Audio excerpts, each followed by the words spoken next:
Fachovi žiri, ak najlepšu ocenil kompoziciju Nikda nje doznaš, ktorú interpretovala Miroslava Daždiju, a publika še opredzeljela za špivanku Miroslava Papa za ščest, kotrú odšpíval Jovgen Nač. Najväčšie zadovoljstvo, keď še špivanka i špivanje ľudzom páči. Hej, preto i robíme všetky toto.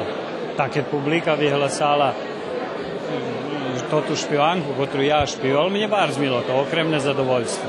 Krásne dobiť nahradu žirija, a krásne i uopšte nastúpiť, i keď nie nahradi, bo nahrada to každý aplauz publiky. So s včerajším festivalom Ruska muzična skarbnica zbohacena so 325 s novima kompozicijami. Posebnu pažnju zaslužuje činjenica da je ove rezultate ostvarila nacionalna zajednica koja iza sebe nema potporu matične zemlje, koja ne dobija donacije, već koja je prinuđena da sama neguje, čuva i sama stvara iznova svoju kulturu. Bar mi milo, že i toho roku bola polna sala Studija M, znači počutovatelje toti kotri od počatku kozeli prišli i nješka.